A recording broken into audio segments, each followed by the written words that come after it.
shelters. That's what...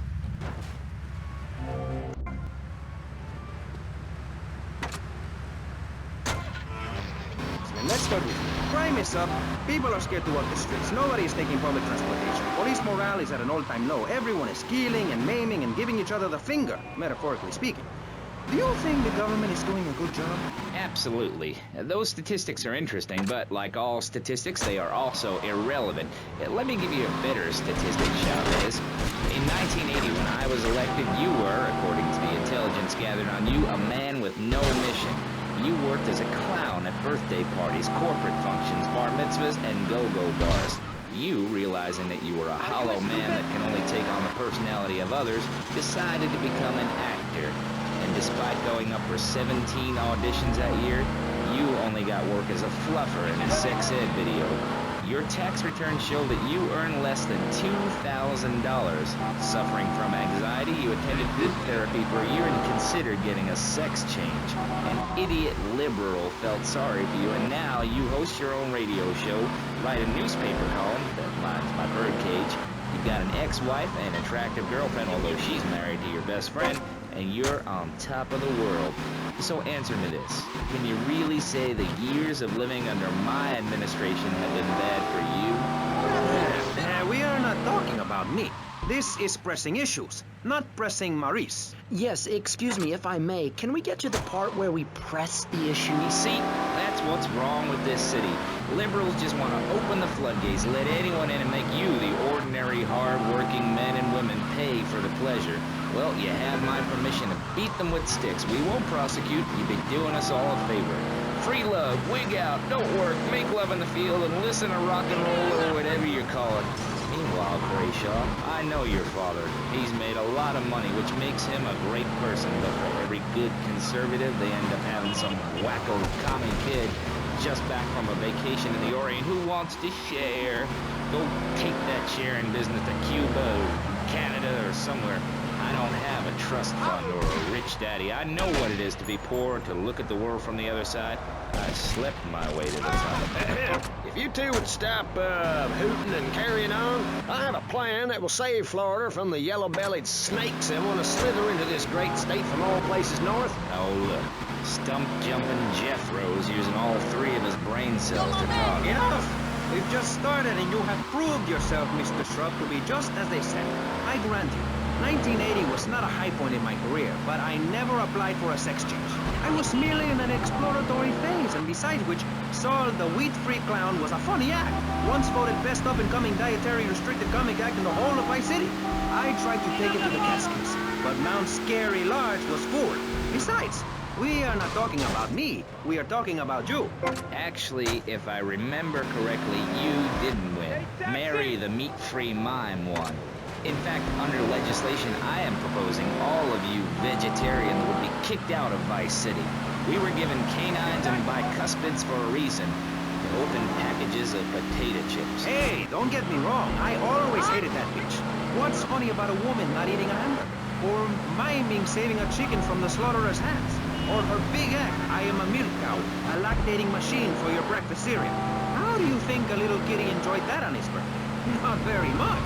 There were tears, not laughter. I can assure you, vegetarian performance art must be stopped. Jumping Jehoshaphat on a pogo stick. You city slickers got more issues than a newsstand. Can we talk about public safety here? I ain't got all day. What?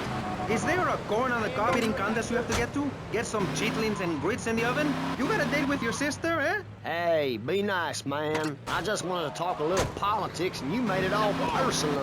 Right. Let's all stop bickering, especially you, Shrub. I've got my eye on you.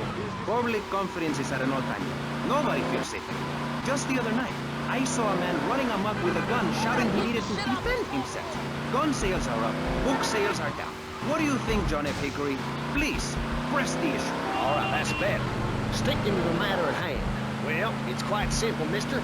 Immigration is to blame. People are flooding into our state from all over America. Trash. It's quite simple. They're bringing their highfalutin, uppity, out-of-state ways and corrupting the place. Ruining it. That's why I and my organization propose we take Florida out of the Union. We start anew as our own country and ban people from Missouri or Kentucky or Philadelphia or any of them fancy places from setting foot on our soil. You think what? Have you been snorting blocks? Have you read the Constitution? Yeah, I sure have. It talks about freedom. Freedom for Florida from the stench of people moving here to retire, go on vacation. Build your own damn theme park in your own damn state.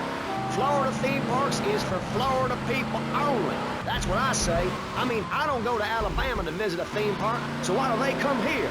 Mr. Hickory, your views are a little extreme.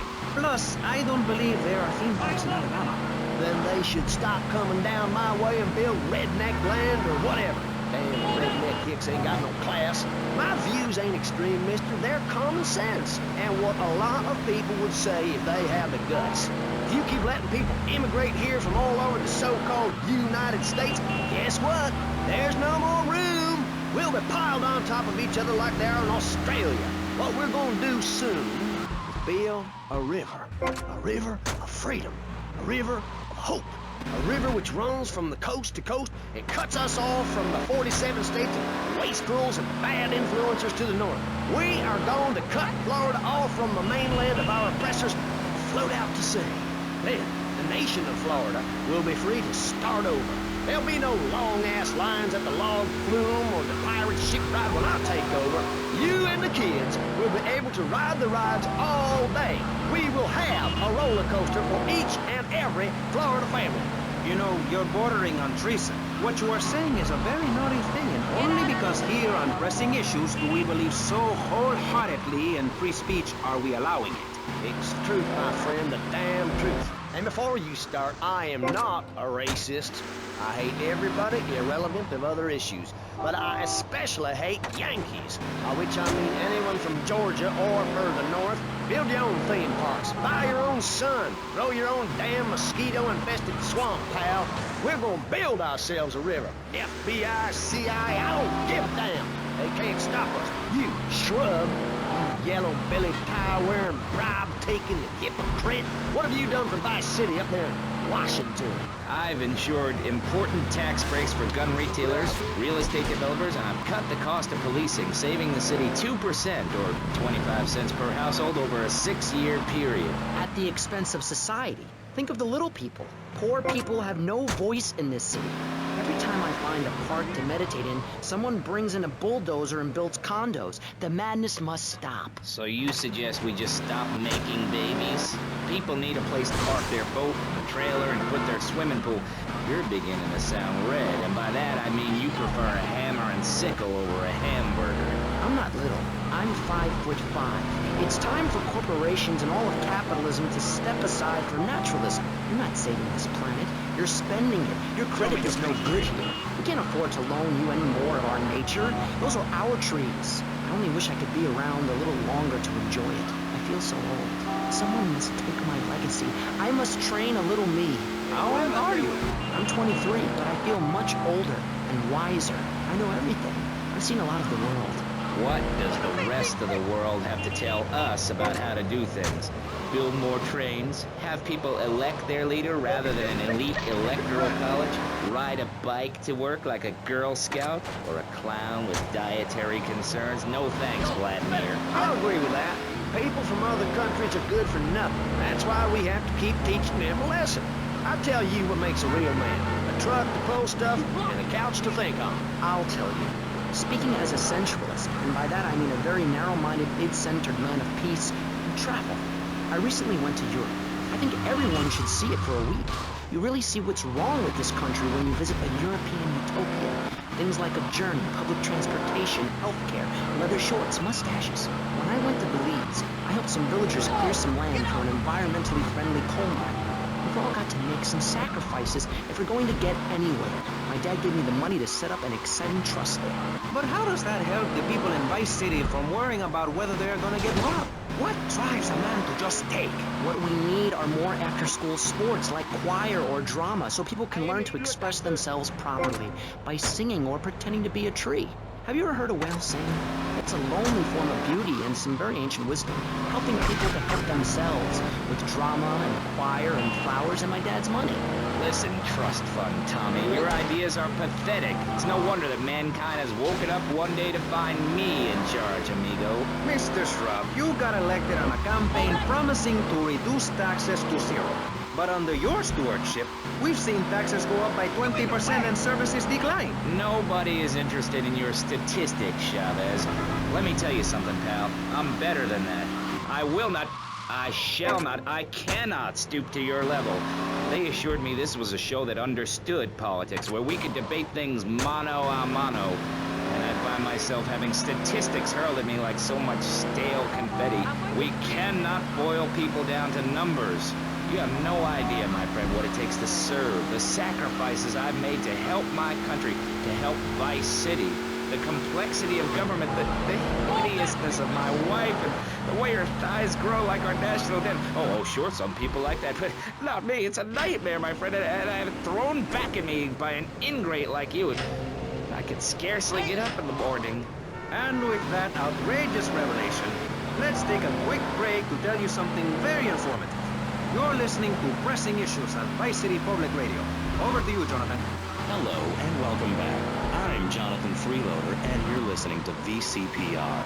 This portion of Pressing Issues is brought to you by Ammunition, a proud supporter of public radio and our community. We hope you're enjoying Pressing Issues and the way it challenges your view of society. Unfortunately, public radio in Vice City is under pressure. That's because we're better than everyone. You can't hear this kind of hard-hitting, long, drawn-out programming anywhere else. But you have to give money. That's right, Jonathan. Money is important. It can be exchanged for goods and services, like getting a hip replacement or funding a starving child in Australia. I feel all covered with flies right now. Call us. Pledge your money. Give 10% of your income. That's all we ask. And for that, you know everyone can be educated on the important things we discuss on VCPR. 10% is a really small amount. I remember when I was volunteering in Central America, to make myself appear less shallow, the native peoples would give you 10% of their land for a pair of mirrored sunglasses. And they would run around me saying, chicle, chicle, which is Espanol for pretty woman. It was very spiritual, like waves. Absolutely. But remember, this radio station could disappear. The voice of unprofitable radio could be silenced. One day you wake up, roll over, and she's gone. You go into the kitchen, there's a note scrawled, the sound of a taxi leaving in the distance, a thunderstorm rolls in. It's a metaphor for my haircut, or this pledge drive. Yes, the pledge drive. Become a member. Only members or people with radios can listen to this radio station. Now back to Pressing Issues. Shouldn't we give out the phone number? Like I tell the children at the library I volunteer at, look it up yourself. No, you can't go to the bathroom, and stop crying. That's good advice. Now, back to Pressing Issues. Welcome back to Pressing Issues with me, Maurice Chavez. On our panel, we got the secessionist lunatic John F. Hickory, liberal rich kid Callum Crayshaw, and neo-fascist congressman Alex Shrub. Gentlemen, welcome back. Let's start with you, Mr. Hickory. Why the F? For Florida. I'm a patriot. I've even got an orange grove tattooed all over my groin. Excellent. But back to the matter at hand. Public safety. How do we get guns under control in this city? By giving everyone hope, a dream of a better tomorrow, by encouraging people to grow their own root vegetables. What's the satisfaction of holding a gun in your hand when you could be holding a hoe, planting seeds in a peasant village? Keep your hoes and seeds to yourself. We don't need gun control. If you read the Constitution, it's a sacred document that should not be changed. Under our Constitution, women couldn't vote, but the liberals come in crying crocodile tears. We need to get scaremongers and non-believers men like you, Chavez, under control. I've got a good mind to have your funding removed. We don't get any funding. Yeah, exactly. Well, good. You won't see a penny out of me. You've got to stop spreading these lies or I'll whip you myself. I'm not afraid. The Constitution asserts a man's right to bear arms and arm bears and all points in between. Whoever heard of a gun or a bear causing problems? This is all cocky pop or whatever that word is. It keeps the place safe.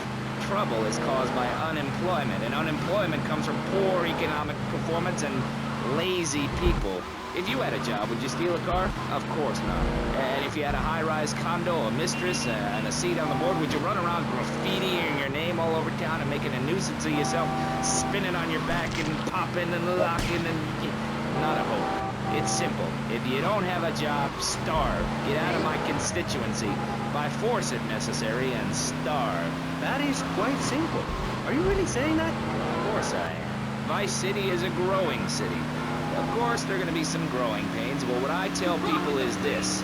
Gather up your life savings. Buy yourself a piece of swamp. Drain it and get rid of the damn wildlife. Then apply for planning permission. Pretty soon you can have your own retirement community or resort destination holiday place. You can start making money out of the boom, the shrub-inspired boom, and enjoy the kind of things sensible people have. Personal bodyguards, massive fences, and a bigger collection of guns than the other guy. It stands to reason. No, no, no, no. Keep them out of here. We do not want any more old folks.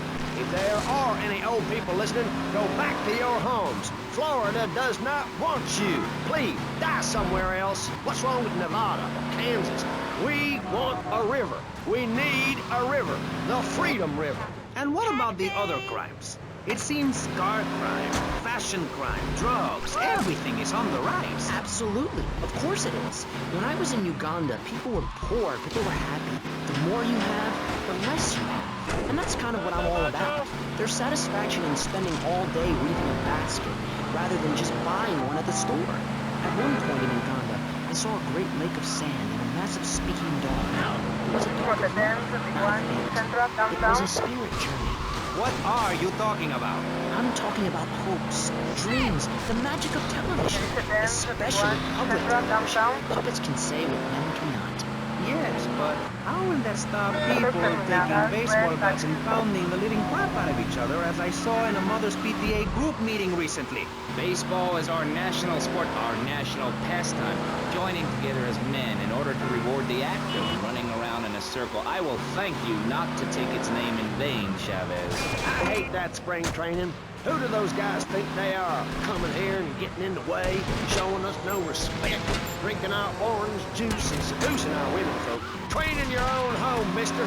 Our national game down here, my friend, is digging a big ditch. A ditch of hope, which will flood into a river of freedom. So far, we've dug 17 feet. Almost free, almost. When we are floating away in the Caribbean Sea, free to run things our way, singing Kumbaya in the sunshine. No school, no tax. Free barbecue and pinball for everyone. Sophisticated entertainment. Yes, but what about the little guy? What about the guy who's standing there saying, I like being part of America. I like it a lot. I get public radio. I can hear Maurice Chavez. I own a small one-bedroom home. A business selling flowers to people stuck in traffic. 3 or 4 radios, all turned onto BCPR. A dog. 15 ice cubes. But I don't feel safe. I'm worried about gangs. Gangs are a myth put out by the liberal elite to patronize and demean the working man. I mean, what kind of right-minded youth from a poorer background is going to spend his time stealing things and posing in silly clothes when he could be getting ahead with a minimum wage job and making his parent proud? The dream of America is to live in a duplex and share a yard. Why would anyone want to threaten that great future? Answer me that and I'll show you a green dog. And speaking for the underdog, the foundation I set up with my trust fund, we believe gangs are a valid expression of a people's identity, a grouping, a community within a community. Gangs are a way to be noticed in the boxy suburbs. You scream out, rather than urinate at the edge of your camp like a proud native. We spray paint our names on the walls of the mall to ward off predators. And that's supposed to terrify people? No. We believe passionately in non-violent solutions to life's problems. Gangs have to learn to love, to be inclusionary. We'd award badges to good gangs and give bad gangs a symbol to it. It would give people something to feel a part of. Kill with kindness, not a guarding tool. Yes, but what about the guy getting beaten up on the street? Or the man having his motorcycle stolen? What about him? Or her. Some of the best bikers are really women. Anyone can join our group. This is about poor people getting together. But your father owns half of Florida. How are you part of the working class? Like I said, Possessions are not important at all. I'll pick up a hitchhiker in my convertible any day. The other day I picked up a... People who can't tell the difference between a swamp and a marsh. Guys who don't know the first thing about the legality of marrying within the family. That's why we need a river. People, I'm telling you, pick up your spades, go into your garden, start digging as deep and as far as you can. Pretty soon the whole state will be flooded and ruined, and then they'll have to leave. We must build a moat to the north or they will come down and ruin this great state. And Mr. Hickory, were you born in Florida? What a stupid question of all the cheek. Were you? Of course not. No one's been born in Florida since 1877, but I've been here for 5 years, which is a very long time. Yes, it is. A very long time. Almost as long as this show. Ladies and gentlemen, you're listening to Pressing Issues with me, Maurice Chavez, presiding over some of the least informed debate on the radio. In this episode of Pressing the Issue, we had Alex Shrub, Callum Crayshaw, and John Florida Hickory discussing safety. I guess you've all got to make up your own minds. Should we be as wet as fish or a corrupt money-grabbing thief? Gentlemen, I feel we really got somewhere, and that Vice City and people everywhere know a lot more than they did before we began. And now, over to Jonathan and Melissa to talk to you about public radio in your area. You're listening to VCPR, the radio station for disoriented and unrealistic college professors who wear fuzzy sweaters and find everything terribly interesting. I'm Michelle Montanius. And I'm Jonathan Freeloader. Public radio is very important. You may have heard my recent hour-long story about my hike in the park. That was fascinating and very important for everyone, even the blind. Play a selection, Jonathan. I think this is the part where I came to the big tree. I almost felt like I was there. You won't get this kind of nauseating detail on commercial radio. VCPR is 100% commercial free. Absolutely nothing interrupts your enjoyment of our fine programming and ability to tackle the important things like Jonathan's walk in the park. But we need you. Think of yourself as a member of this station, except you aren't allowed in the doors. That's an important metaphor for life. Yes, how wonderful would it be to own an hour of this radio station? We just got an enormous pledge from Farewell Ranch. That's great. Farewell Ranch is a great place to take your loved one. Just dial 866-9-BURY-ME. Remember, VCPR is commercial and interest-free. Donate your money now. Let's get back to pressing issues. Thank you, guys. So, we're back on Pressing Issues. Just one of many fine shows you'll hear if you have the patience to listen to public radio. Although thanks to the many awards we have won, Pressing Issues has extended playtime and is the #1 rated show in the Vice City area.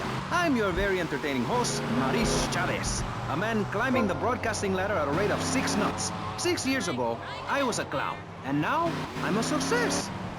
Think about it. Imagine where I could be in 10 years. I could achieve anything. Anyway, morality. What is it? Why do we need it? Our ancestors, shortly after discovering fire, built tools to beat each other over the head and discover how to make meat to celebrate with afterwards. Then Columbus came over, shut down the Pilgrim discos. Why? All very confusing if you ask me. And you did. And I asked myself, that is a perfect subject for a region-wide discussion show, which is very lucky because I happen to host one. To discuss the subject of morality, we have firebrand preacher Pastor Richards, the head of the Pastor Richards Salvation Statue Organization, a group which plans to raise enough money to build a statue of Pastor Richards himself. We also have John Brown, leader of Moms Against Popular Culture, or MAPC. Or is it MAPS? MAP Gay? I don't know. We're deep in acronym hell right now, or is it purgatory? And finally, we have Barry Stark, author of the book As Nature Intended. He's the editor of Vice City's Nature is Loose, and is working feverishly, it says here, to bring more nude recreation to Vice City.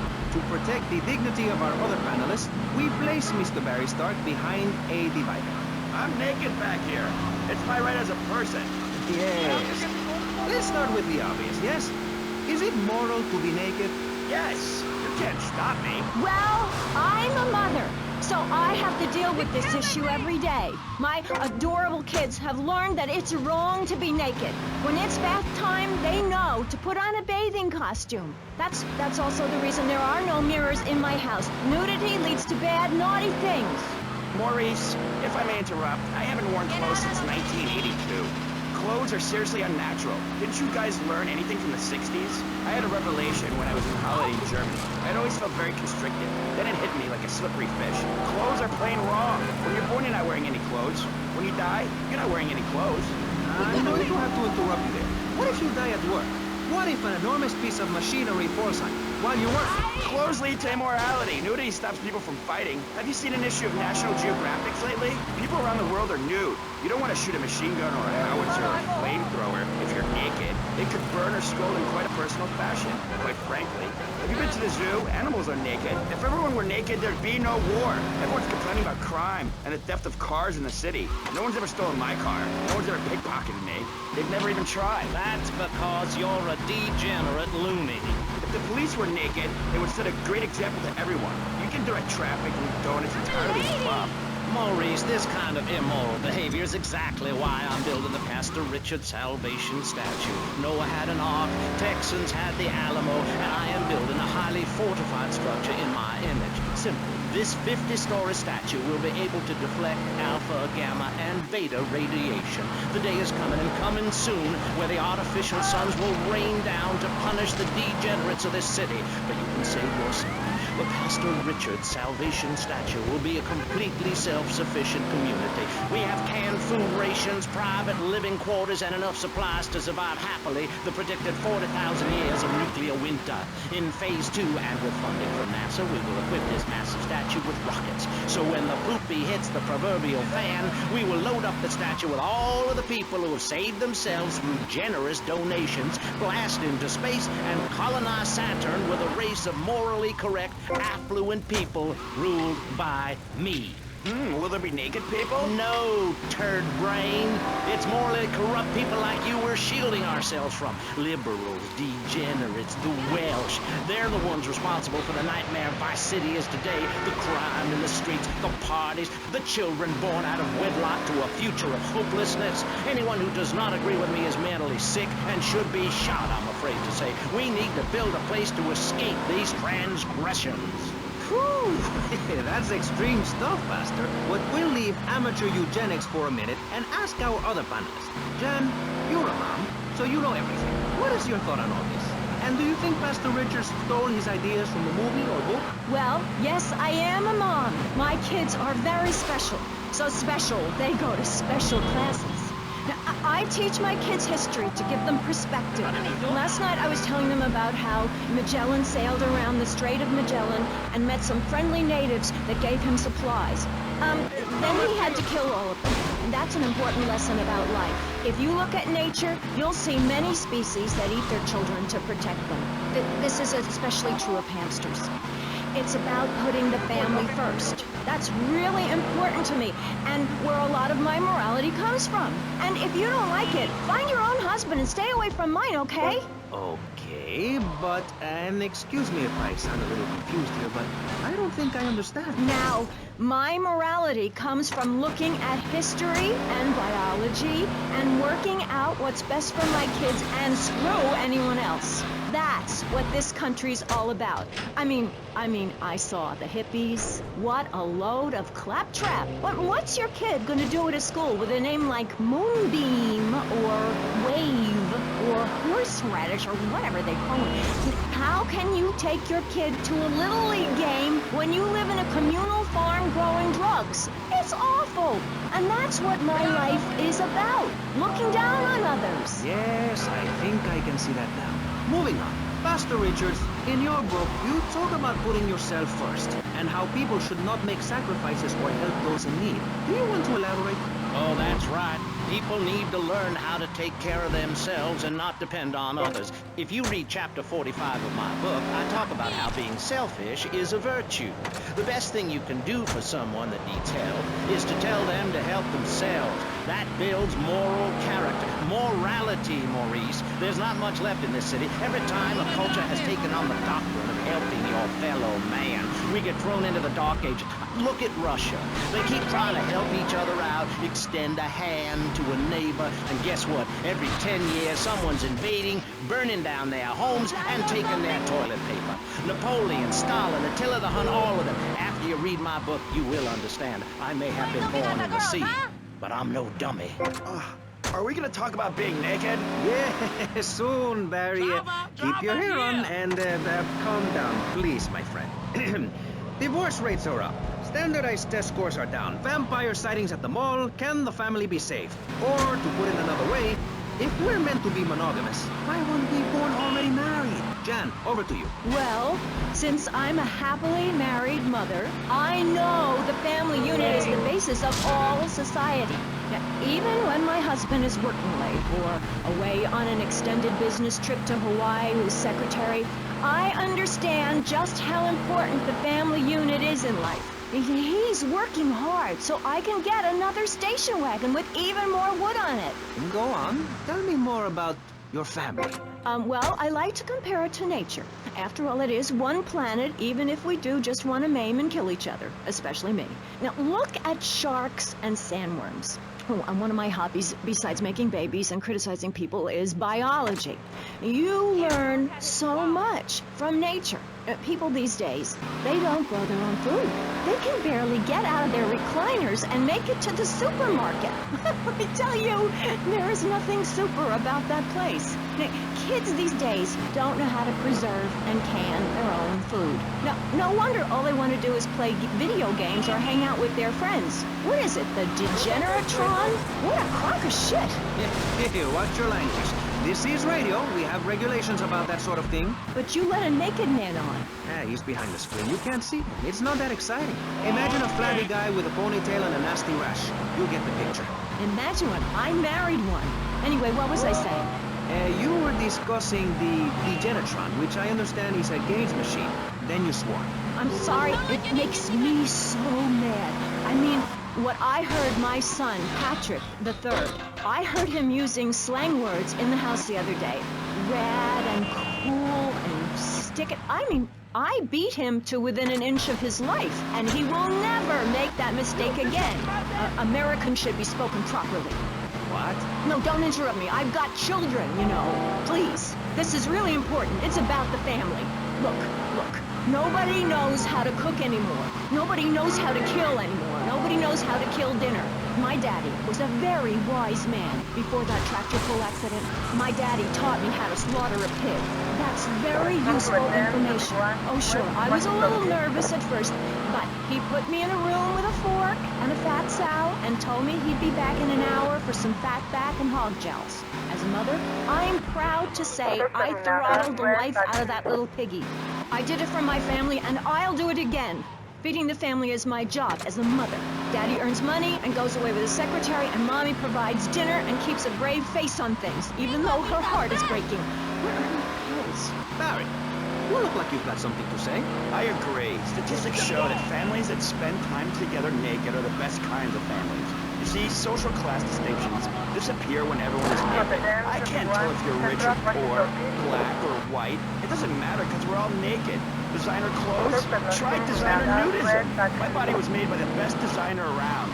Mother Nature. That's why we're lobbying to build a naked casino in Vice City, so old people can gamble naked and poor people can lose hope in the buff. It is written, chapter 23, verse 5 of my book, he that gambles his money away is a fool, but he who believes in me will go to spend eternity in space with other affluent, well-to-do people. It's that simple. Do what I say and you won't have to think for yourself. Oh, but I think it is, Pastor. We look around. Nudie clubs, discos, drinking. Do people want to be moral? Can you legislate morality? Can we tell people how to live their lives? Absolutely. Yes, of course I can. Just look at Prohibition or the Cultural Revolution in China. We can learn a lot from history. Chairman Mao or Stalin, they purged their lands of degenerates and intellectuals, the scum of the earth, and look at the great societies they built. People want to be told how to act. Most people are idiots, and that's exactly who my teachings appeal to. This lawless, permissive society has no boundaries, and without boundaries, how do you know where the limits are? You have to know what's good and what's evil. You need someone to tell you so. Single moms have obese kids, it's a fact, while rich people have a lot of guilt unnecessarily, in my opinion. I agree. I don't think these people understand just how hard it is to potty train. You have to give a treat when Precious makes a poop. My kids are big and they eat prunes every day. But that's what's wrong with this country. All of this emphasis on being thin and healthy. When my children are hungry, I hand them a spear and send them out to the park to catch their own food. They're learning how to be self-sufficient. Yesterday, my youngest, Jono, killed the postman, but at least he was trying. So I gave him a cuddle and told him to hit Daddy next time he comes home late smelling of cheap perfume. Okay. It's time to take a break before we hear about any more criminal acts against government employees.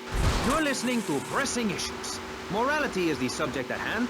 Let's explain exactly how free radio without commercial breaks works. We'll be right back. You're listening to VCPR. Finally, a radio station for teachers and librarians. You've been enjoying Pressing Issues, but as is normal, you can't listen to an hour's worth of programming on this station without us begging for money. It's the bi-daily begathon here on VCPR, where we hold your favorite shows hostage until you pony up some cash. You know what's so great about VCPR? It's like a shining torch of cultural enlightenment for Vice City. In these times of darkness, when the hordes are so uneducated they can barely understand multisyllabic phrases like, clean my shoes better, Marissa, or I'll report you to the IRS, or dialectical materialism. Isn't it pleasant to have a patronizing voice on the radio? That's right, Michelle. With the way things are going under Reagan, at any moment the unwashed Huns from the Midwest could descend upon Vice City and enslave the poets and postal workers and force us to watch network programming. That is a frightening thought. But like many things in life, you can throw money at something and feel better about yourself. VCPR is your public radio station, but you have to open your wallets. That's right. If you pledge at the $1,000 level, you'll get tickets for In the Future There Will Be Robots at the Vice City Arts Center. People who see that show say it's difficult to put into English. That must mean it's spectacular. Yes, but if you don't give money to VCPR, we could be thrown back to the Stone Age. Liberals will be set on fire in the streets. Give now. Let's return to Pressing Issues. Over to you, Maurice, in the studio. Useless, talentless asshole. You're correct. I love those guys. Really professional and living proof that all of the best talent isn't on commercial networks. These people do it for love, because they have integrity, just like me. We're back with Pressing Issues. I'm Maurice Chavez, winner of 5 public radio awards in the Vice City area, including Best Voice. On this show, we take complex issues and boil them down to simple ones you can understand. On this segment of the show, we are discussing morality. Since the beginning of time, man has asked questions. Why are we here? What time is it? And is there a place around here a guy can get a drink? Early man, as seen in the cave of Lascaux in France, questioned the morality of making the mammoth extinct. I think we all know what happened there. Is it society's job to tell each other how to live? Recently, Vice City considered passing a public curfew that says nobody can be on the streets after 8:30 p.m. Of course, the bill didn't get passed, but it made people think. If you don't vote, you get morons in charge. Is that moral? I'm not sure. Let's press the issue. Children should be at home with their parents naked. A curfew makes sense. You know how much money I save not having to wear trendy clothes? Read a history book.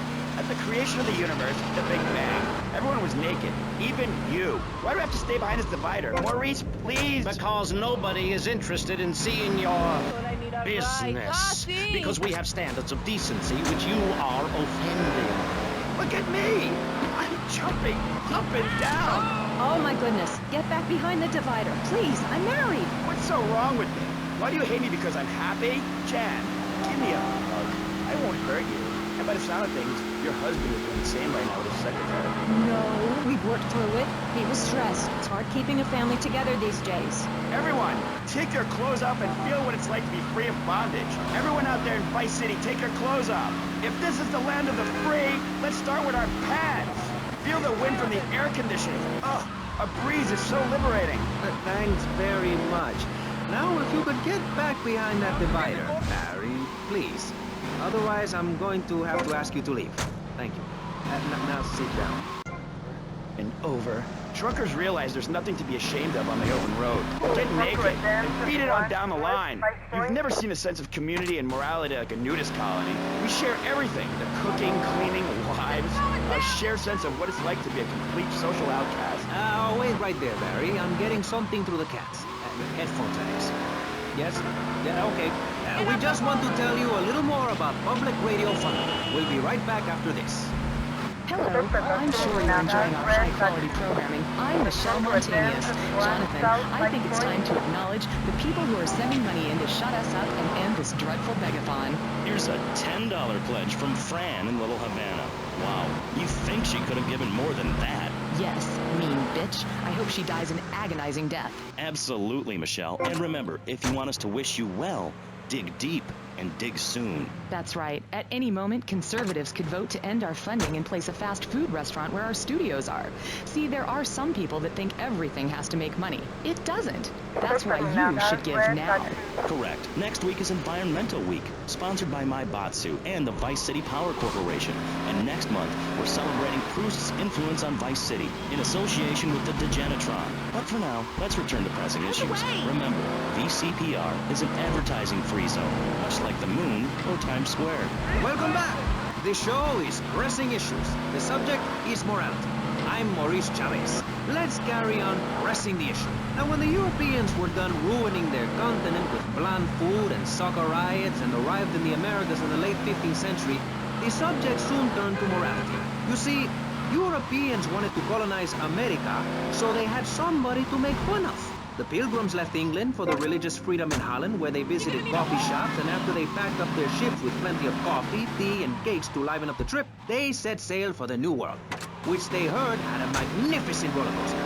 Once they got here, they were very hungry, having been on a ship for 65 days. So they ate for 3 days straight. Thanksgiving quickly became an annual custom.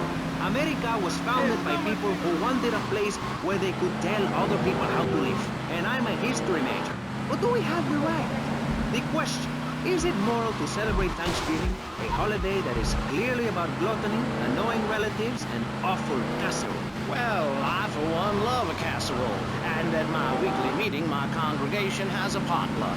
You see, a casserole is a lot like life, Maurice, and that's the basis of my philosophy. If you put a bunch of leftovers from the fridge in a pan and bake it, somebody will probably eat it. It's like my book. You believe in your favorite sports team, then they get massacred. You believe in gravity, then it turns upside down on you. You love your favorite TV show, then the network ends it with a lousy finale. But you can believe in me, and if you believe in something, support it. It's one thing to love something, but if you don't shower it with money, then just don't talk to me. Communism, don't make me puke my guts out, please. Well, I myself love casseroles on Thanksgiving. And the way to teach your children the rich history of America is through theme parks. I just love Pilgrim World, especially the part where you get to slaughter your own buffalo and take home the meat, or give the locals the flu while buying their land off them for a pittance. That's what children need. What is? Wholesome activities that benefit the family. Now, what good is it if a kid plays Degeneratron for 5 hours? Oh, sure, he's killing space aliens, thank you very much, but it ain't putting food on the table. And he's learning bad language, like when my family go out to dinner, we're starting from scratch, even if Daddy is working late again. We build our own spears, smear ourselves in dung, and then wait in a swamp for something to come by. In the suburbs? I bet your neighbors love you. How long do you wait? Don't you get arrested? Hey, mister, I'm married. Look at the finger. It has a ring. I've got children, for Pete's sake. Stop eyeing me up. I wasn't. You were. I can see you undressing me with your eyes. Well, I tell you, I was a cheerleader and nearly a prom queen. And I could have married anyone, but I chose John. I chose him because he had a kind face and a rich dad. I didn't know he was going to cheat on me or embarrass me. I didn't know. But I won't be made a fool of. I've got the children. Okay, Jan. It's okay. Men are idiots. Ask my ex-wife. Don't worry. Stay calm. I'm not eyeing you up, but I am a little worried about you. How are the children? Do they enjoy school? Of course they do. That's precisely why I'm going to start homeschooling my children. High school is a cult. There's a group of savages that rule the roost and get all the girls, and everyone else is picked on and abused. It happened to me, and look at me. I'm a deranged mess, and my husband cheats on me. I don't want my kids to go to a public high school. Instead, we have a prom each year in my living room. And that leads to my next question. People in high school in Chile are all naked. I've about had it with you, Barry. I try to be fair, I try to be kind, but you are a freak, and a liar, and wasting everybody's time. The organs below the belt are for reproduction and removing of bodily waste. There's no reason that when I go to buy a soda or a transmission, I need to be distracted by your privates dangling about. Now, when I go to the store to buy an air conditioning filter, I'd rather not have to look at your moneymaker, amigo. I'm glad you are proud of it. But when people of Vice City are in a Quickie Mart, they should be able to have a simple financial transaction without seeing your fire hose. Are you with me? Sorry, Maurice. That's okay. Just try to behave. I think the sun must have got to you or something. Yes, maybe that's it. Maurice, if I may, you have a fine show here, and I'm glad to be on it. But everyone within the sound of my voice and smell will die in the fires of doom. It is written. TV is trash. Radio is trash. Our newspapers are run by Canadians with an agenda. Our very way of life is threatened.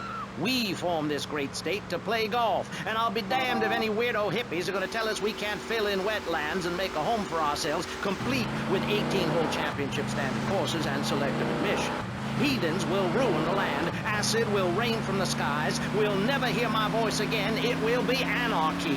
TV teaches immorality. Refugees, glue, the price of tea in China. How can we raise children in this environment? My little boy asked me the other day, Mommy, are unicorns real? What am I supposed to say to that? Do I lie and make myself as bad as the boy's father? Or do I break the little boy's heart and ruin his life so that he ends up a nudist or a freak or something? It's a difficult question, Jack.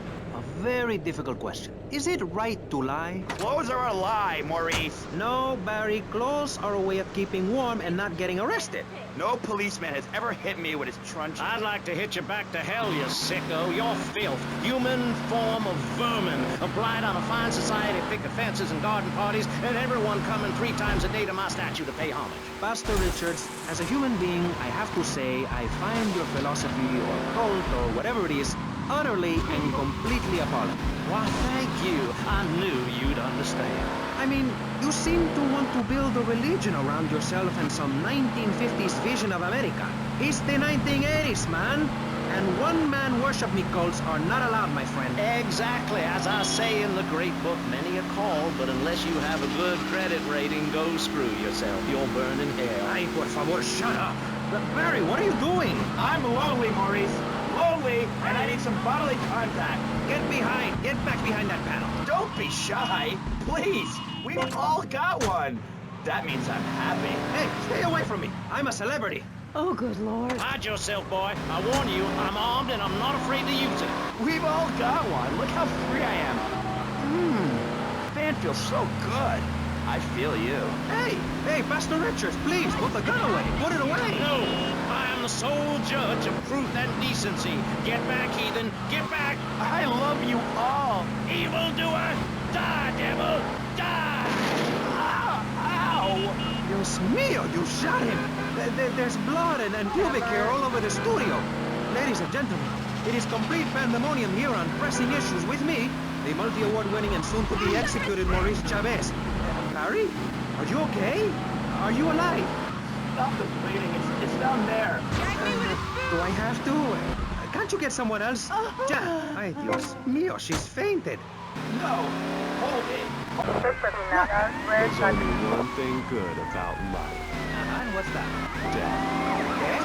Yeah, and dying. That's good too. And black. And the moon. At least when you're dead, you can go around as an astral body and visit places like New Orleans. I love New Orleans. It's really hot and depressing. Oh, death is good. Is it? Yeah. What? If you're going to inherit a lot of money? Yeah, no, I mean, yes. But also if you can be positive and upbeat about things. I mean, like my parents were brutally murdered a few years ago. Yeah. And I was really bothered, but I kept smiling and I got a lot out of it. I'm a much better person today having dealt with that. They were killed so I could have a great personal experience, and I see that now. Lucky bastards. I wish someone would kill me. Then I could hang out in the graveyard all the time instead of just on weekends. I know I'm really lucky to have the opportunity to learn about life. You can't control everything in life, so start a day with a smile, and you'll end a day with one. What do you start a day with, Constantinos? Usually with a pint of blood, it does. Then I light some candles. Okay, moving on before we're all sick. No, Maurice, I do, because I won't be constrained by you. Life is cheap, man, and then you die. If you prepare for the afterlife now, you will be able to summon spirit. That's the truth of the pentagram, man. How profound. You've obviously got a lot of important things to tell the world.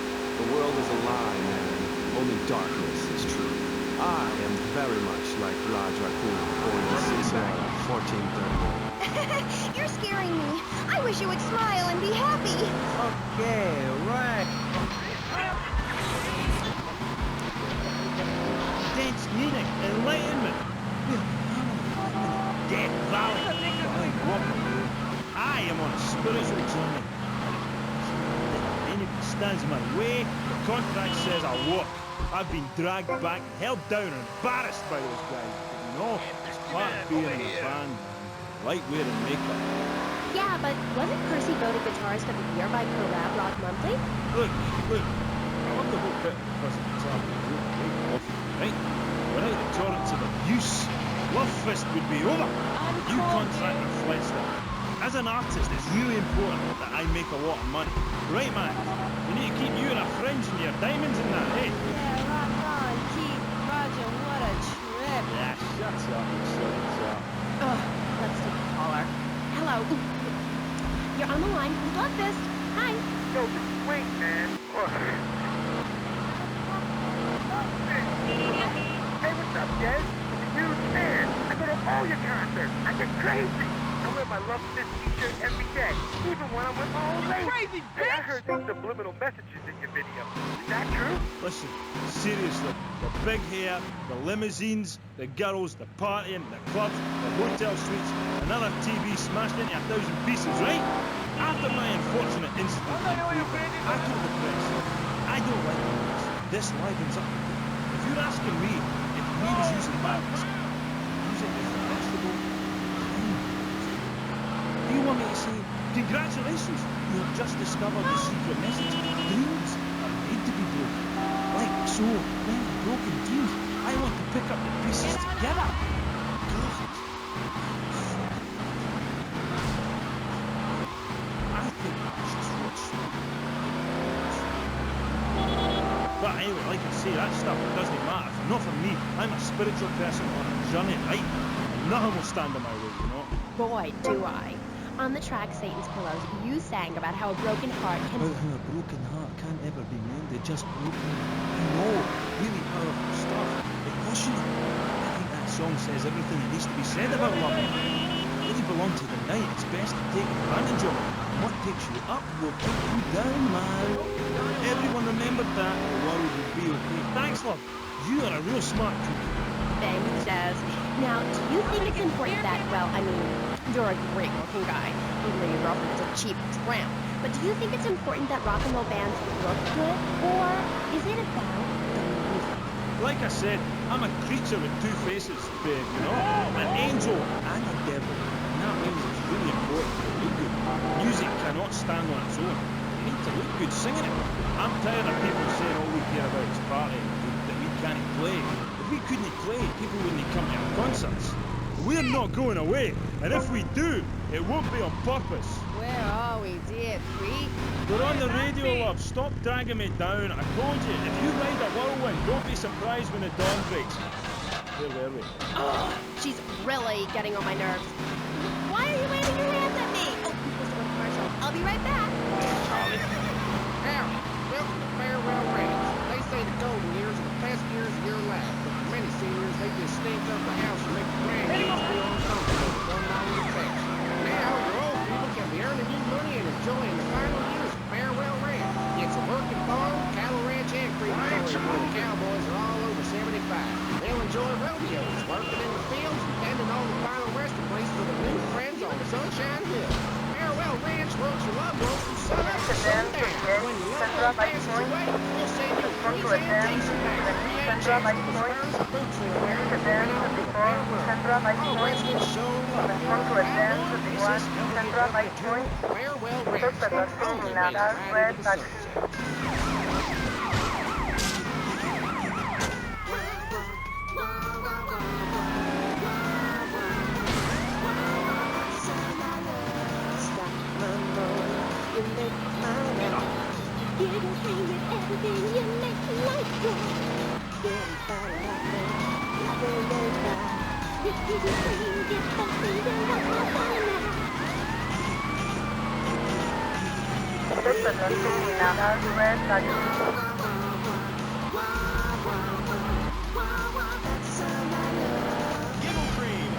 desserts, buddy? Asian pajamas? Chinese bandana? Something missing? With a throwing star, kendo sticks, or nunchucks. At Vice City's one-stop shop for the silent fashion assassin. Wow, you look like a psycho. Complete the look. Hi, I'm Amy, and you're on K-Chat. You were telling me about the music? Aye, yeah. You know, we wear these costumes because after you spend the day working in a steel mill, you want to wear tight leather clothes and play air guitar. That's what we're about. The recent album was a musical trip through hell, and I think it shows. Oh, yeah, it does. I saw Satan. I didn't like what he saw. He saw darkness. I saw Jesus. Ask Mary. I can find a treasure in the dark.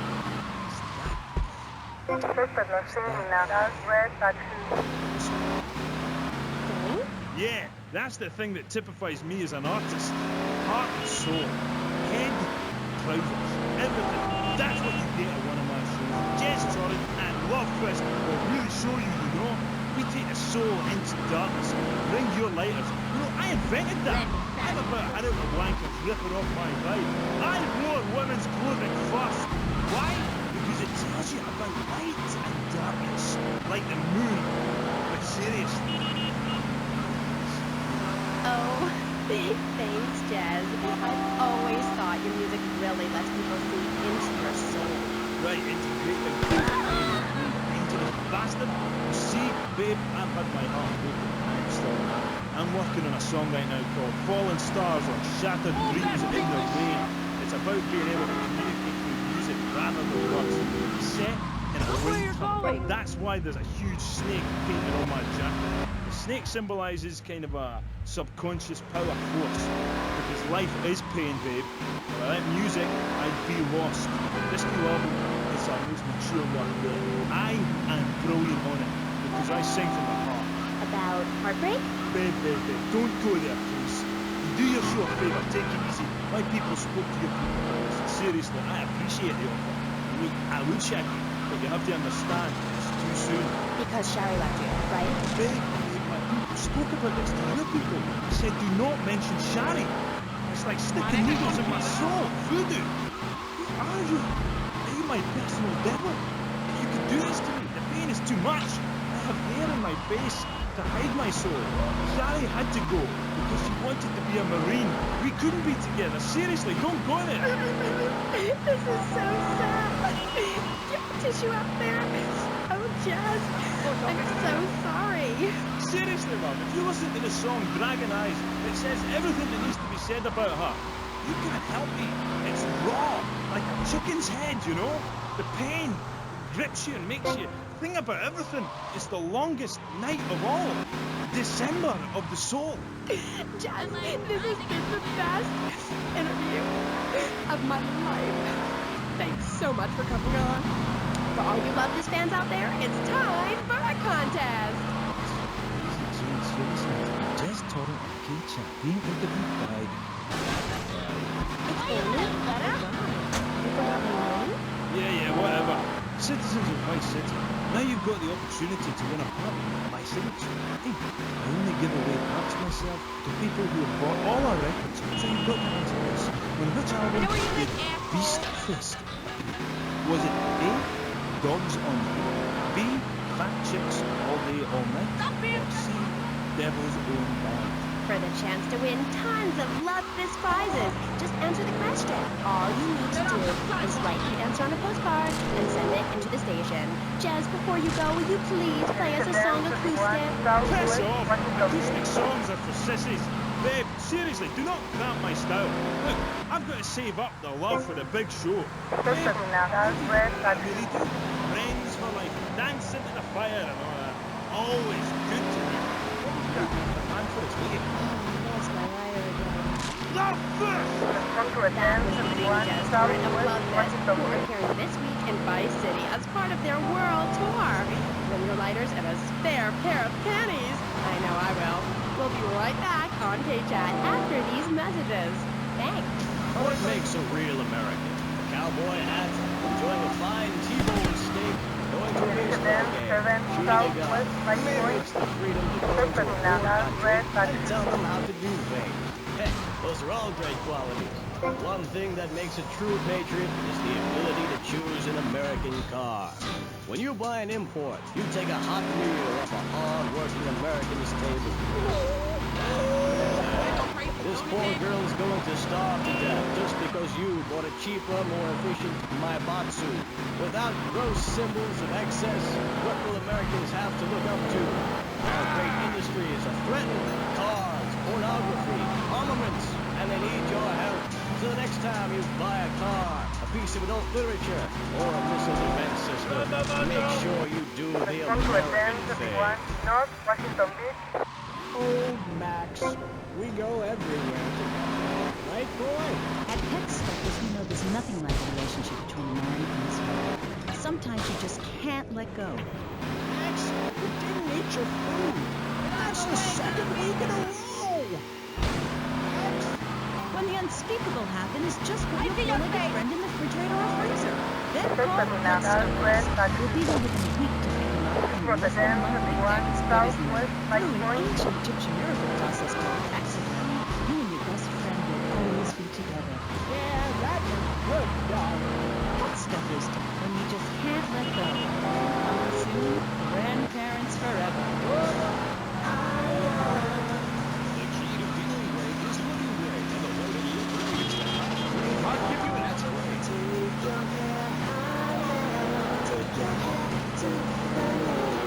Cincy Sports Plumbing is sticking right up beside you. So you want to know your hair is performing to the limit. Cincy Sports, it's hair for the future, not the past. When you have great hair, people know you're a winner. This is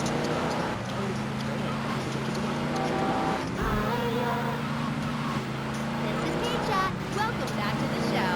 I'm Amy Scheckenhausen, and next up, we're going to be interviewing someone with a lot to say for herself. A woman who pretended to be a man and then wrote a book about it. I haven't read it, but I'm going to read it. She's professor of anthro-sociology and women's studies at the University of Vice City, and her name is Michaela Krapitis. Michaela, hi, welcome to K-Chat. Hello. Hi. So, Michaela, you're a teacher. If you mean professor, yes, I have a doctorate. Teachers are homely women who make minimum wage to keep the teenage boys off the streets during the day. I am very intelligent, and I'd rather talk about that. I'm trying to sell my book. Okay. Now, it says here you wanted to be a man so much, you dressed up like one. Well, that's a load of crap, my dear. More misogynistic propaganda. I hate men. Can't bear them. I think they're a complete waste of time and space, quite frankly, and a disaster for the planet. Me too. I just got dumped. Oh, well, it is unfortunate you measure your self-worth in relation to a man, my dear. Look at you. You could be an attractive girl if you did some physical labor, cut your hair short, grew out some body hair, and wore boots, for example. You mustn't get sucked into their hetero-patriarchy. But I like dating. Having someone buy you dinner is great. Well, we'll come back to you and your problems, accepting who you really are. Let's talk about me. Okay. So, tell me about your book. You hate men a lot, and you dressed up like one, and now you've written a book about it, right?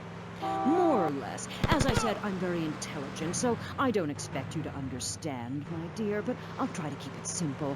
I've always been fascinated with the world of men. Revolted, of course, but fascinated. Now, as an academic, I can get paid to write a book about pretty much anything, as long as I give it a complicated title. Are you with me, gorgeous? Ooh, I think so. Good. Then hold my hand. It helps me. No! Okay, so don't be so weird. But everywhere I go, just like the university won't let me display my beautiful and sensual woodcuts in the student commons. It makes me so angry! Where was I? You were talking about yourself? Of course. The ego is a dangerous thing, especially in my case. I'm a young girl. Anyway, so what I did was dress up like a man, enter into the man world. I can tell you it was more horrifying than I imagined. What did you do? Well, the first chapter, I was a roofer. These sexists spent all day on a roof talking about us, Amy. I was expected to sit around and talk about what I had done to women. Of course, I had to, so as not to blow my cover. So what's the name of your book? Yes, as mentioned earlier, my book is a very obtuse title, Being and Seeing. From Freud to the building sites, a woman's journey into the male psyche. Huh? What? I'll admit it's not very catchy, but academia is not about getting to the point. It's about exploration. Okay. Wow, I'm learning a lot today. Yeah, so I entered the world of men in disguise. I was dressed like a man. Okay. And you haven't changed back? What? What did you say? You're still dressed like a man. No, I'm not. These are my normal clothes. Amy, for God's sake, don't fall prey to the patriarchy's evil fashion schemes! Hey there, shitface. Anyway, I learned a lot when I was young.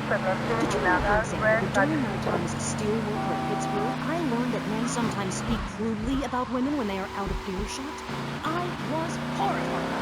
Or that men regard some women, like you, Amy, as mere sex toys, things for their amusement. Unbelievable! Or that men actually find sports interesting. It's appalling. And they run the world, my pretty. Oh, yes, they run the world. They do? Yeah. Look at Reagan. Look at Thatcher. Look at Gorbachev. While we stay home and bake cookies. Well, screw that, sweetheart. Yes, I agree. Good. Don't bake a cookie. Smash him in the face with a baking tray instead. He's a brainless dolt. He's a man. Did you know men enjoy looking at pictures of naked women? It's called pornography.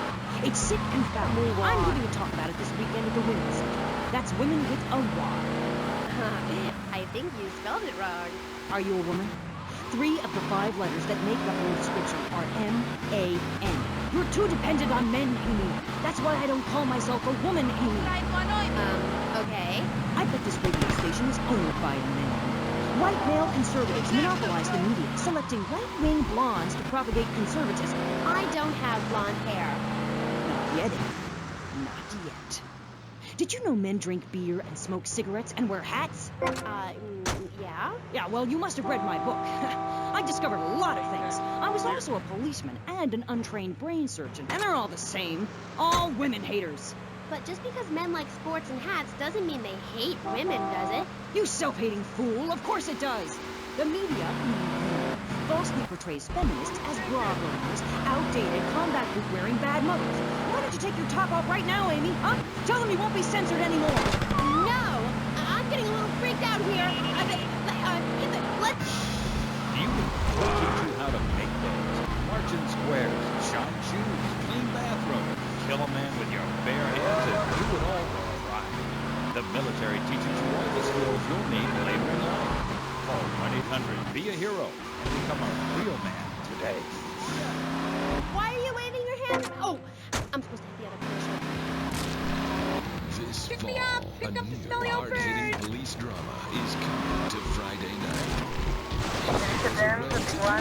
Transferred to a troubled precinct downtown, his new partner is a seamstress with a passion for justice.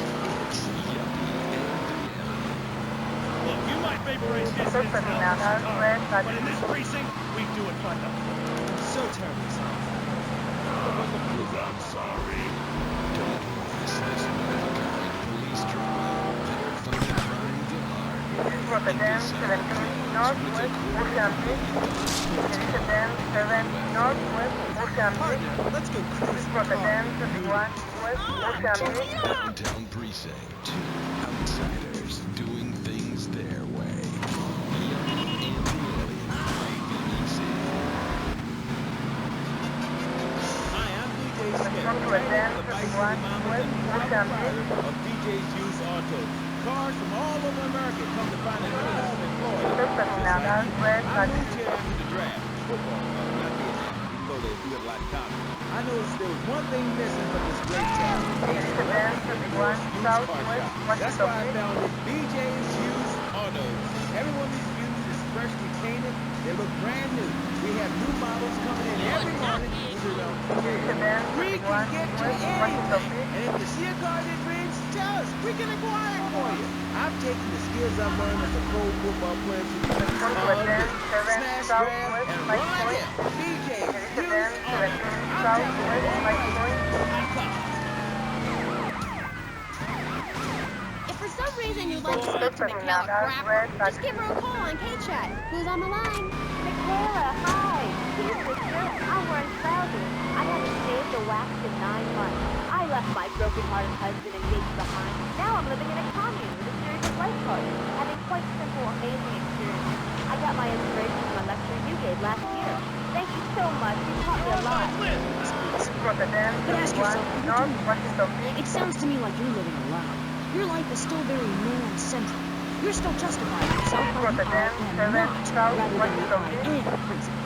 I mean, really, you might as well make his bed and clean his litter tray, for God's sake. It's half-hearted fools like you who give feminism a bad name. But I even attacked my brother with a bread knife. You show pony, prom queen, cheerleader, skirt wearer. You see, Amy, that's the thing about people. They're so half-hearted, pick and mix, not prepared to carry out their threats. That lady, as I bet she likes to be known, is really a self-hater, a failure in the man's world. Yeah, why, I bet she's never even attacked a man with a vat of boiling oil. But she said she tried to kill her brother. Don't argue with me. I write books. Okay. Next caller. Hey-Rom, it's you, Sam. Are you? Yes, you really changed my life. Before I heard you speak a couple of times, I was getting into the feminist movement in a sort of a silly way. Really? Yeah, so wearing my bra, being a queen, treating my dad and stuff, just playing around. I didn't really understand the feelings I was having. I know, but we were some trouble for the half-hearted. Then, after listening to you, I realized what a load of crap it was. Excuse me? I realized what a load of crap it was. You can't hate men because they're different. You can't hate anyone because they're different. You have to work with them. Luckily, I needed a moronic, independent, overeducated, careless old parrot like you to turn a proud like me. I mean, we're all different. Idiots like you who are proud like me, reclaiming false like you. However, I'm on and on about gender politics and rallies, just so you can wear leather and stuff. Why, you misogynist. No, you're insane. You tell yourself because you're a failure. You're an appalling academic and about as intellectual as a hemorrhoid. Goodbye. Well, well, it's nice to see my work has stimulated such healthy debate. Don't you think? Michaela, she hated you. No, nonsense. Poor dear was invincible. Not very used to the cut and thrust of academia. I thought she expressed herself poorly. Didn't know what she was saying. Probably burned her husband's cakes or something. It is important for me to confront the differences and similarities between myself and other women. I am smart, strong, I seek liberation. Your society imposes on me. God, this is all so confusing. Everything has two meanings. Exactly. You can choose to be a victim, but after you read my book, you'll realize men are irrelevant. Can a man have a baby? Do I need a man to have a baby? No, we don't need men. We need more parts of town we can call our own. More parades, more gatherings of understanding where women can beat each other with pillows and practice judo. That doesn't sound like fun at all. Oh, shut up. I've had enough of you. That makes two of us. Right. Listeners, don't go away. When you come back, we'll have a new guest, and I promise they'll be more interesting than my Michaela crap artist. Michaela, it's been a pleasure. I'm sure we've all found this very illuminating, and why our beliefs are right in the first place. We'll be back right after this.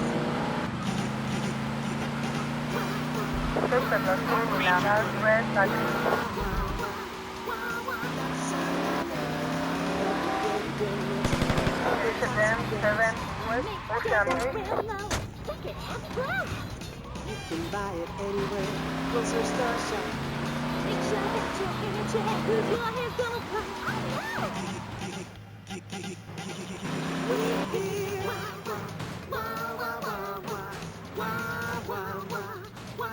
That's the sound I love. Give her cream. It makes dessert funny. He was a man of peace, living on a quiet farm in North Dakota. Till one day, all hell broke loose. Tim, we need you.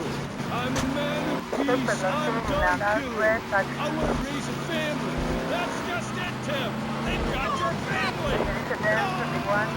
Check House is Team Exploder. From the heart of America to the jungles of Cambodia, follow one man's quest for peace. I know you come. Just like old days, we kill everybody. Tim, they've got your wife, but I'm not married. You are now to America. Hey, oye, taxi. He went in to save his country, but found his family and lost a friend. Ochi! He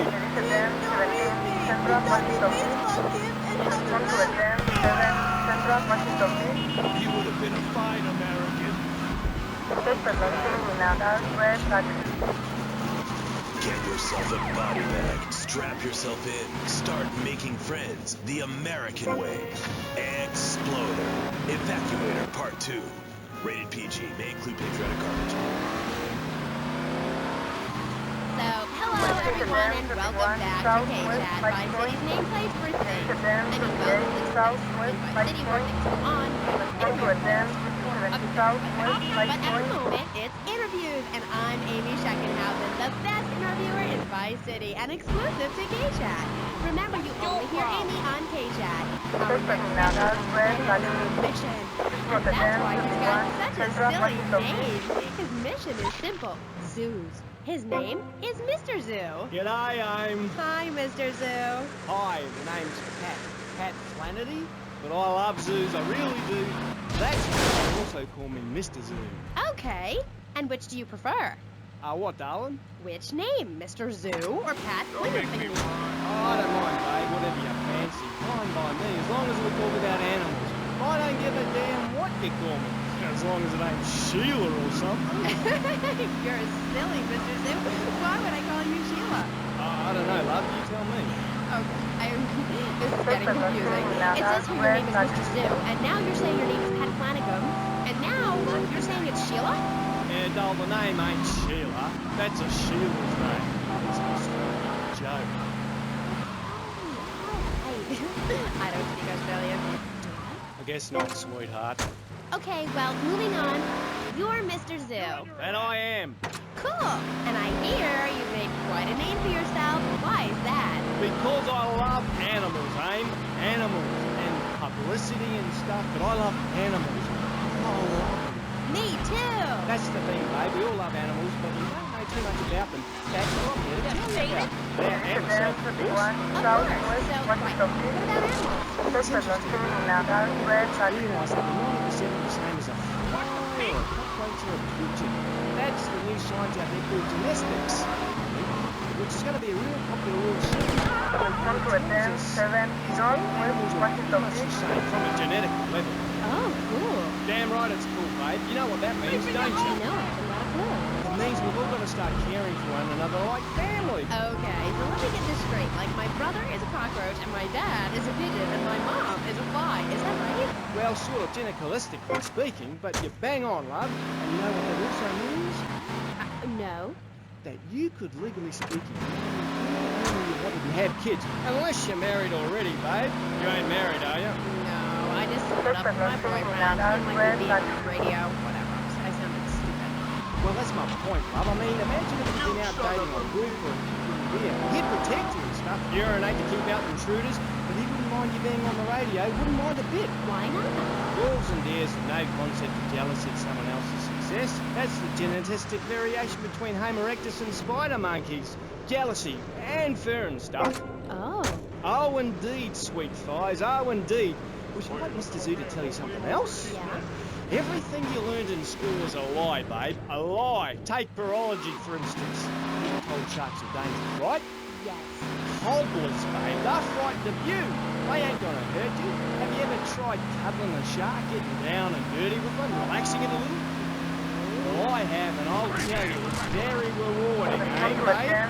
Very rewarding indeed. Yeah, absolutely, love. Once you've calmed it down with a little loving, it's like a swimming puppy, real affectionate and stuff. Okay, I'll try that. You should, love, you really should.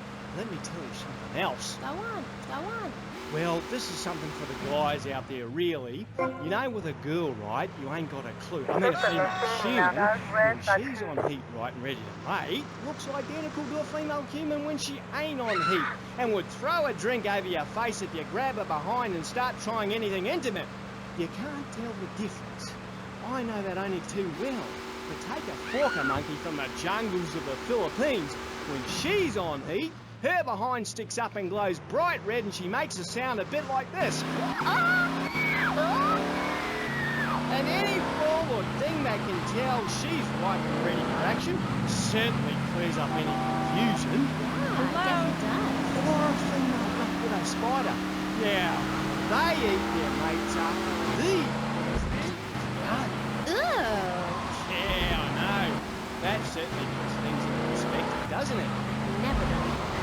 No, it's now because you're the same. Well, more or less the same. I mean, that's the funny thing about my work, about genesthetics. God, the world is so complicated. There are also lots of tiny differences between animals. You know what a species is, don't you? Yes. It's an animal which has other animals which are quite a bit like it. A dog is a species, but a cat isn't, because there's lots of cats. However, I've discovered out there in the wild loads of new species that regular science practiced by repressed blokes in laboratories hasn't even known about. Really, I have. There's a horny cat bear named after me. Pat, right? Exactly the same as a regular bear, only it's got a big horny growth dick right down its groin area. You gotta reach in, have it fiddle about, and then you find it. Completely different it is. I was amazed when I found it. I can imagine. I was amazed. No wonder, darling. Oh, the double-gutted tree monkey. Exactly like a normal tree monkey, only it's called after me. And if you have a rummage around inside, down in the back door, you discover it's got 2 digestive tracts. 2. Amazing. Really profound it was. Ooh, that's gross. No aim. It's the science of Mr. Zoo. Getting down and dirty with animals. Because I love them and I hate lies. Okay. It also says here you like zoos. It's a love-hate thing, babe. That's nice. But I'm certainly an expert. I know what I'm doing and I'm not afraid to expose myself. Okay, well, I'm getting a little confused here. Why don't we take a break and when we come back, take some phone calls? Because all the buttons are really flashing all of a sudden. You're on K-Chat.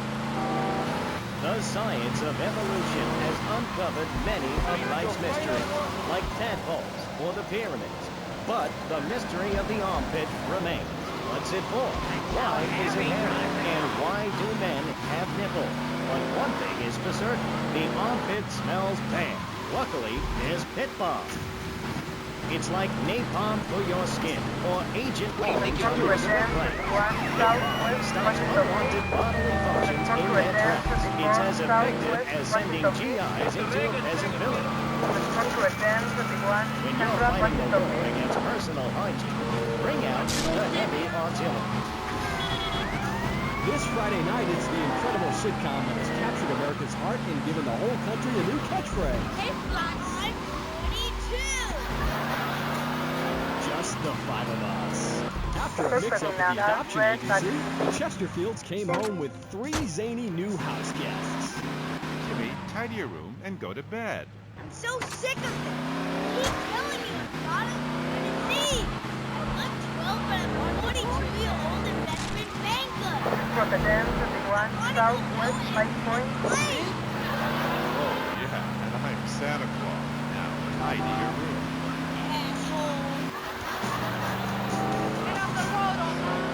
Our pockets were overcome must be a welcome change from that alley you were sleeping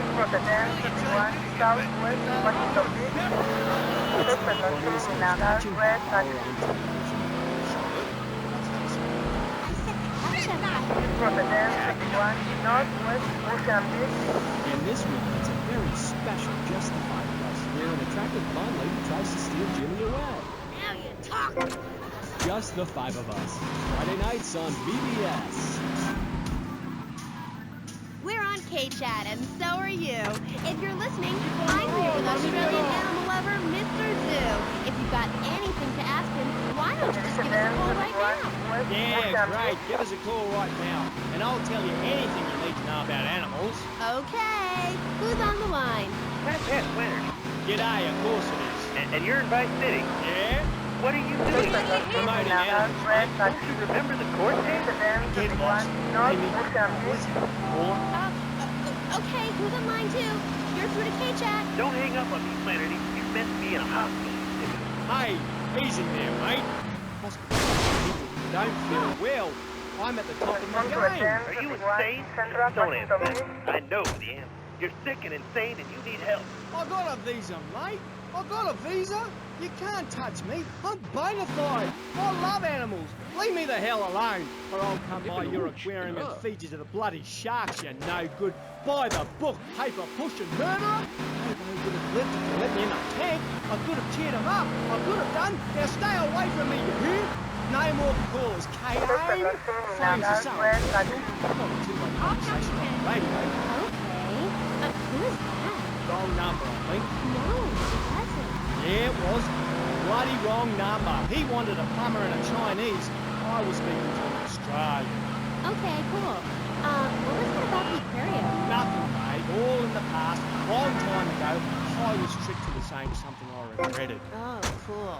That happens to me all the time. I can see that, love. Yeah, big mistake. Never trust a judge or a mental health tribunal. Never. Only trust parents. Okay, and what did they make you say? Nothing, babe. Oh, it was a long time ago. Look, I've got a little surprise for you. It's a little human playground. See how relaxed she is with me? Isn't that special powers? She's a lot like a little Joey kangaroo in a lot of ways. You know what I mean, love? What did they make you say? I've also brought a menacing trouser snake. Would you like to see it? Look at this. It's a little frog in my pocket. Calm as you like. Not even awake. Eyes. Dies. Anyway, in this pocket, I've got a baby dwarf giraffe I birthed this morning. See? She's still covered in fluid from her mum's womb. Wow! Isn't that fabulous? Ooh, that's grody. What did they make you say at the mental health judge? Nothing, babe. Nothing at all. Long time ago, it was a bad period in my life. I wasn't sleeping. I was heartbroken like a platypus. Do you know a platypus only gets a bill after its mate breaks its heart by sleeping with its brother? I know all about that. I was crying my eyes out for weeks on all kinds of pills for my nerves. Couldn't move, couldn't talk. I was queuing like a dove. Please, darling, let's move on.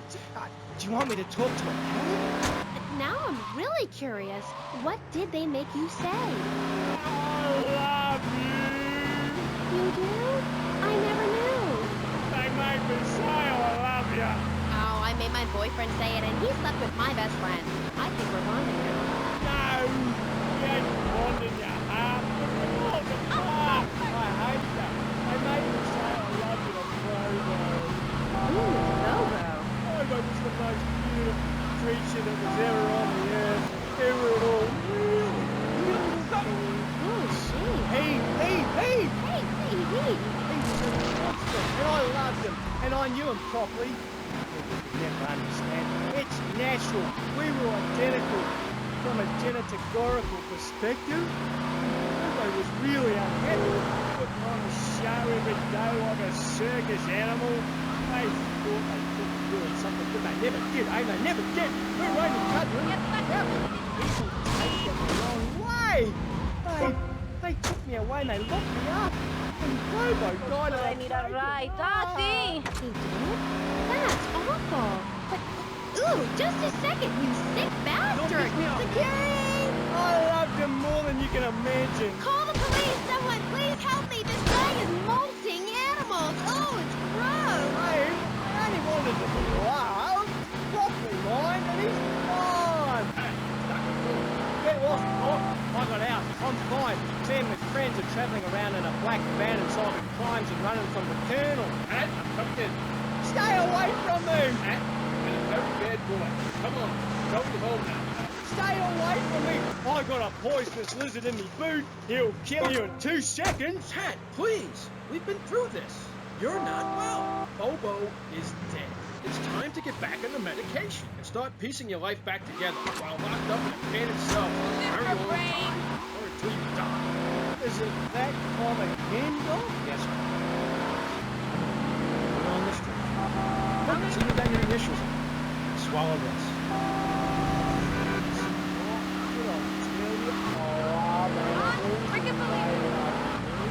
I got a message. Look for a watch. I'm really sorry. That is a very important city. We rarely let the dangerously into society. And when we do, it's not always fair. Okay, great. Let's just crack it out of here. No bother. I never knew animals were so interesting. We'll be back after this. You're on K-Chat. Don't go away. Do yourself a favor. Pick up your telephone call now 1-866-9 save me. What better place to witness 40,000 years of nuclear winter than from the company of your very own space-ready nuclear bunker? When we raise 25 million, we will build a 50-story tall likeness of me. If we raise 300 million, the statue will rotate so I can look over this great city and cast an evil eye on degenerates. And when the eminent nuclear spark burns, those who put faith into action with sufficiently generous contributions will join me inside the Pastor Richard Salvation statue as we blast into space. Contribute to the Pastor Richard Salvation statue. Pick up your telephone, call now, 1-866-9 save me.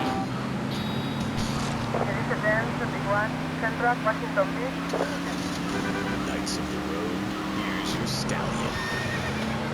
The car for freedom. The car for hot excitement. The car for a man who's alone against the odds. The is back. It's the power of a compact. It's small, but it's so big.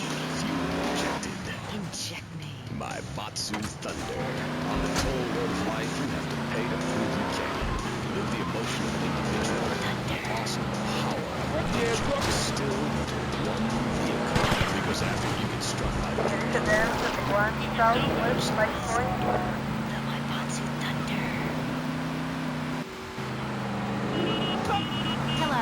Welcome back to Gay Chat. I'm a woman, so I know it's important to discuss feelings. That's why I'm not having a male on this station. People open up more to women. I was telling my girlfriend yesterday, if a woman were president, we'd nuke the country every 28 days. In these times of trouble, of international scary things that cause anxiety, people cut soul ice. There's that solace. Some visit lady friends, others go to a bar, and a strange few talk to rocks. My next guest is the author of this book, I'm Lovin' the Coven. She sits on the board of the Vice City Renaissance Committee, Gethsemane. Welcome to the show. Hello, Amy. I brought you a crystal. Isn't it gorgeous? I guess so, if you're English to glass. I prefer lacy gloves. Amy, for many thousands of years, my people have been using the crystals and gemstones to heal the sick. Take the crystal, and then when the night is enchanted, and the candles have been blown out, and the wind sings through the branches of the eucalyptus, hold up your arms and sing, all do my sky-sailing pregnant moon, the goddess. Pregnant moon? What are you talking about? Gethsemane? Sorry, whatever. Do you even have a last name? My compass-covered name, Gethsemane, Starhawk, Moonmaker. Trust me, I'm quite accustomed to people persecuting us. It's been going on for thousands of years. Native Americans, they studied crystals. The ancient Chinese, Belgians, Superman, they all studied crystals. So why do you view it as so weird? Hold it tight and close your eyes. You will be transported back 35,000 miles when the temperature here began to drop. The tundra was teeming with animal life, and small groups of hunters followed the free-running reindeer. And there, under the magnolia tree, a woman breastfeeding a baby elk. Do you see it? It's nature. Ew, gross. You're one of those filthy hippies that thinks breastfeeding in public is okay. Well, it's not. A bottle of milk at the store. Don't act like a cow. You really remind me of someone, by the way. See, Amy, you're putting the blinders of society on. We're all the same. I remind you of yourself, of every man and woman. No, not of them. They're trying to outlaw nature. Eternal life after death.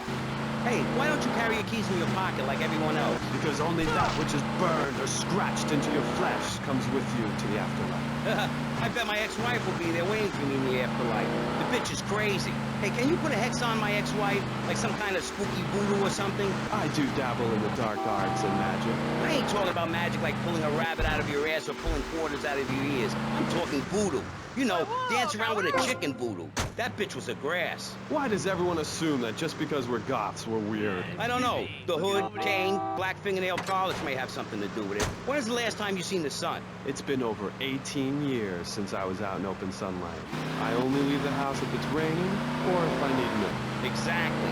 Listen, I was just like you at one time, except I didn't wear makeup. That would get you a firm beating where I grew up. I'm happy to give you a sample of my course, Learn, Start Doing. I promise you'll run out and buy some colored clothing and listen to some music other than people droning on and on for half an hour about how much it rains in Manchester. Life is what you make of. Look at me. I got a condo, a hot tub, a lot of girls. Listen, you're really bringing me down, which is hard to do. I've been to the other side many times. Sometimes I barely come back. It's all about astral projection. Like right now, I'm projecting myself into the women's bathroom at the fairground. Hey, that's a good trick. Maybe you and I should go into business together. Hey, look, I've had enough of this love fest. You're a motivational gunman. And you are a maniacally depressed loony with anemia. You guys should hate each other. Did you say love fist? Those guys are so super. Listen, I just wrote another poem. If I had a flower for every time I think of you, I'd walk forever in a garden. And I just wrote a poem too. Shut up, you weird, pathetic people. This is my show, Maurice Chavez. Capiche? Comprende? We're not here to recite poetry or sell motivation tapes or talk to dead people. We're here to press the issue. Anyway, let's take a break. We'll be right back after this important information from Vice City Public Radio. That's Pressing Issues here on VCPR, Vice City Public Radio. If you haven't given money to VCPR and you're listening to the station, you are a thief. That's right, Michelle. You might as well throw a brick through the window and loot the place. How selfish you people are. This is public radio, serving the public with everything that is important, like me. So come on, keep us on air. It's really important. Send us your money. I'm going to say this over and over until you do. Yes, Michelle is known for her begathon tantrums. She cares about this station, unlike you. Think of how much money you spend on drive-through fast food and commemorative